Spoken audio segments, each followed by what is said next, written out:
The Washington Post published this article, which essentially says, yeah, look at this wonderful story that she has told us. Alexandria Ocasio-Cortez shared her personal story and revealed our collective trauma. In her testimonial Monday, Cortez sat in front of a plain grey wall wearing a plain grey sweater. Her hair was loose. She kept raking it back with her fingers. Her face was well lit, but she wasn't wearing her usual red lipstick. Her phone kept falling over as she told the story. Am I reading a romance novel or something? I mean, what is this? In many ways, the setting was stark and sterile, but she filled all that emptiness with her clear-eyed recollections of fear and dismay. She might have been using 21st century technology, but her storytelling style is one that goes back generations. This was our shared oral history, a full reenactment. So I'm about to be fed a line of BS, aren't I? That's what she's saying. She began at the end and then circled back to the beginning as a dramatist might. Yes, that's exactly it. This is a big drama. This is a fiction that is being played out. As she and a lone staff member who had come for the day ran through the halls seeking shelter, she described the scene like a zombie movie or something. The monsters, she said, had grown fat on the lie of the stolen election. They'd grown brazen and entitled and violent on falsehoods. The mob had been fed disinformation by those willing to endanger the lives of others if it will score them political points, Ocasio-Cortez had said. Well, the irony of that is just staggering, isn't it? I mean, like a woman who has incited and got people killed with her disinformation for political points is now accusing others of doing the same thing. So we'll move on from the wonderful novelization that the Washington Post gave us to The Hill, where they report that Representative Katie Porter, a Democrat of California, opened up about sheltering Alexandria Ocasio-Cortez during the riot at the Capitol last month, revealing that the New York lawmaker told her, I get to be a mum and I hope I don't die today. And I won't go over the things that they said. We covered it yesterday, but it was, frankly, again, obvious fiction. The California lawmaker also noted that she and Cortez discussed their choice of shoes, etc., etc.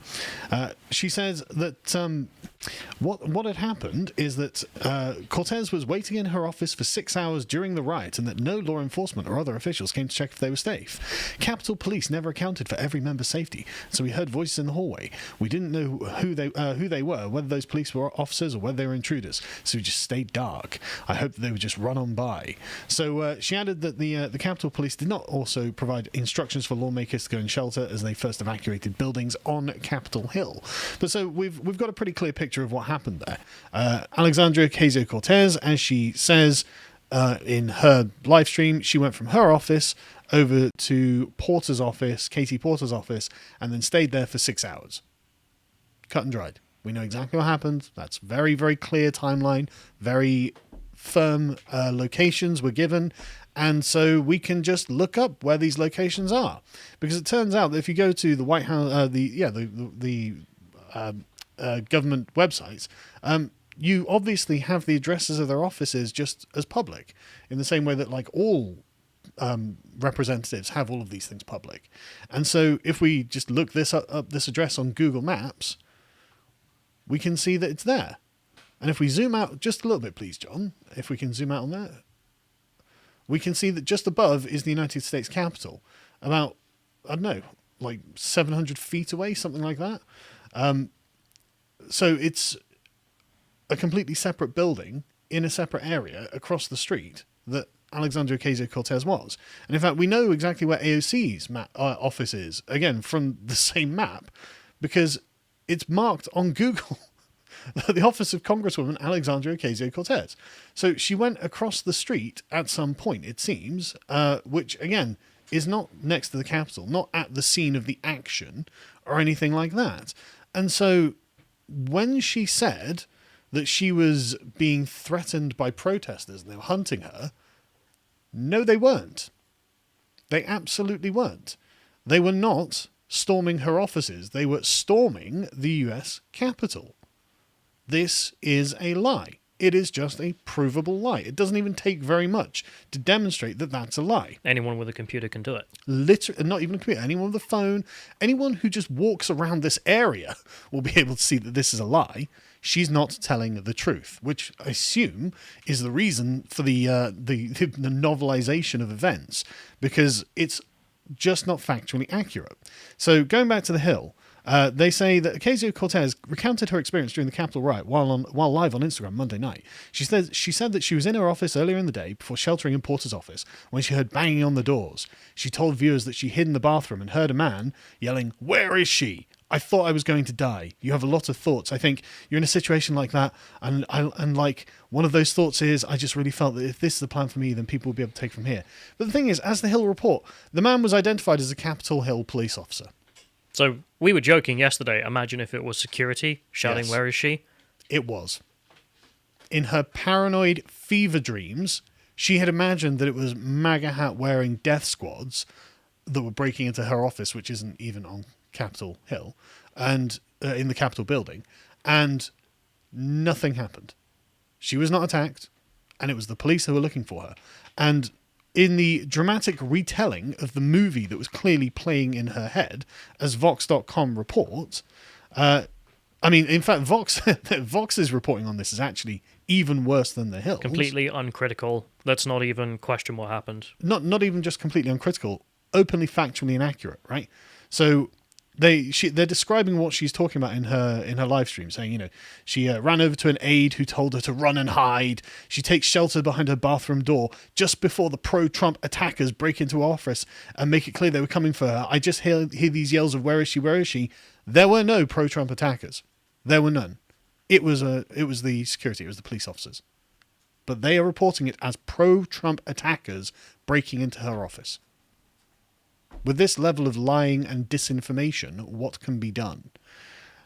And so so it's just nonsense. It's just absolutely nonsense. And this is where she goes on to then go, I was sexually assaulted, which again, Vox says, well, she's never disclosed that before. Well, apparently she never went to the police, so... Never went to the police, has never told anyone before, never disclosed this.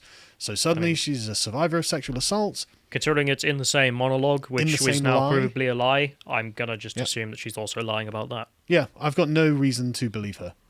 Sorry.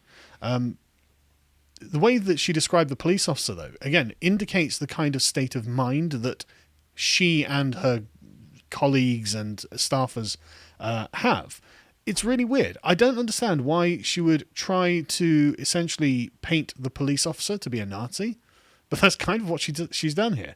So as Vox continue to report, a Capitol police officer was in the office to secure it, but she said something about the officer seemed off to her. He had no partner and hadn't identified himself. He yelled at her and didn't give them a specific location to take shelter. He was looking at me with a tremendous amount of anger and hostility. Things weren't adding up.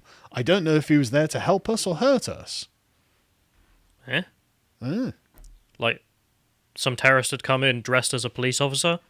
Yeah, get a MAGA terrorist to come in dressed as a police officer. And didn't decide to do anything and instead shouted at you. Yeah, and you sat in Porter's office for 6 hours. Which is nowhere near where any of the people are. Yeah, which is nowhere near the action. So, it just sounds insanely paranoid and like some kind of fever dream or an expression of her guilty mind, where she's like seeing enemies under every uniform, I guess. People who think that I could be rumbled any second kind of thing. Yeah. And then they start to think that everyone's already rumbled them. Exactly. They view their own crimes in other people's heads. And all of this is coming out of your mind, Miss Cortez. No one else is thinking this. It's you thinking this. And you using your massive social media platform and position as an elected official to spread lies. Open lies. But why would she do it? Well, of course, the reason that she's done it is to attack Republicans. This lie is not just being used as leverage by her against Republicans, obviously. It's being used everywhere. And I mean everywhere. This narrative has now become set in stone in the left-wing ecosphere, misinformation ecosphere, where now AOC was attacked by MAGA protesters and she was, rushed to safety in Porter's office where she barely survived the attack. It's like, that's not true. It's just not true. But anyway, this is being used against the Republicans themselves. We can get this Facebook link. This is Women's March on Washington Facebook page. Now, the Women's March page, this has got, I don't know, 900,000 followers, so it's not exactly something small or inconsequential, but it's just an example of the major sort of social media institutions of the Democrats that are doing this. And they say, so long as Ted Cruz, Josh Hawley, and Marjorie Taylor Greene, and everyone who fueled the attack at the Capitol remains in office, our democracy is in danger. Last night, AOC told the harrowing story of her experience on January the 6th. It was a stark reminder why it's so important to hold everyone involved accountable. Well, we are doing our best, but your lies are not helping this. Congress must expel every single member of the Sedition Caucus right now. So they're trying to call this group the Sedition Caucus. That's unity. That's coming together. That's lowering the temperature. That doesn't even make sense. No, Like it they're doesn't make sense. not trying to secede. They just criticize the procedures in which their election was run under. Yes, yes, and Hawley's framing of it, I think, was the best framing, frankly, where it was, I'm here representing my constituents who keep writing to me saying we think something dodgy happened at the election, so I have a responsibility to bring their concerns to you, whether I agree with them or not. Perfectly fair, perfectly reasonable, nothing seditious about it, but as we've gone through this, I mean, like we said about Trump saying, be peaceful, and then that was completely forgotten. The facts of the matter literally don't matter. Yeah. I mean, the fact that they're saying here Alexandria's story of what happened, yeah, just a complete story. Like, she was in a completely different building, yeah, and nowhere then when near she the got action. scared by a man who was a police officer because... She was being protected by the police. Yep, and then she walked over to another building, which is nowhere near the Capitol. And, Also under police protection. Yep, and then sat there. Worrying about whether she was going to die and whether she could run and hide and whose shoes she could steal in order to get away quicker. Man, that doesn't even make sense, because that really makes the shoes into comparison there. Whereas, you're not even in the Capitol thinking, I've got to run. Yeah. It's, I've got to... You've got armed guards around you. This is nonsense. It's all a big lie. Right? But this is, of course, being ginned up by every element of the Democratic Party, it seems. I mean, I receive... I'm signed up to a bunch of left and right-wing sort of, mailing lists and stuff like this, and I received this email. It's from Our Revolution. Our Revolution, they say, after spending her campaign spewing racist, QAnon-fueled verbal diarrhea, Georgia Representative Marjorie Taylor Greene has kicked off her disgraceful time in Congress by betraying her oath of office, creating the conditions for a violent coup, attacking democracy, and spreading truly dangerous anti-Semitic lies. Calm down. No one is that based, okay? But obviously, this is... I mean, it's hilarious, over the top obvious nonsense. propaganda. I don't know what she said, but even if I don't know what she said. Even if you are someone who has no interest either way, or even is a moderate Democrat, anyone reading that will know that that's just propaganda. There is no way the description there is fair. Yeah, yeah. The fair is definitely not what I would describe it as. This is what the GOP has become: a party of racist conspiracy theorists more loyal to white supremacy than American democracy. That's why Our Revolution is calling for Marjorie Taylor Greene's immediate resignation, barring that she must be expelled from Congress. Also, donate to our crowdfunder. Much convince. That's a convincing way of writing, isn't it? Yeah. No, that's a way of ginning up your supporters. Well, how is this different to Alex Jones? It's not. This is exactly when he says, Biden wants to destroy America, Yeah. a bunch of American-hating, pedophile worshipping, so on and so forth. Yeah. It's the same kind of writing. Yeah. And, of course, if you click donate, then you go to their page to donate. And if you scroll down a little bit, John, you can see that Our Revolution is actually a grassroots funding organisation under the rubric of ActBlue. And what is ActBlue? Well, if we go to their Wikipedia page, we can see that ActBlue is a Democratic Party organ that raises money for Democratic candidates. They don't have a particular candidate they endorse. They actually raise for all candidates. In 2016 and 2020, Hillary Clinton and Joe Biden used ActBlue during their primary and general election campaigns, and Bernie Sanders used it in 2016 and 2020 as well. So this extremist rhetoric is being used to raise money for Joe Biden, Bernie Sanders, and Hillary Clinton. Is that sane?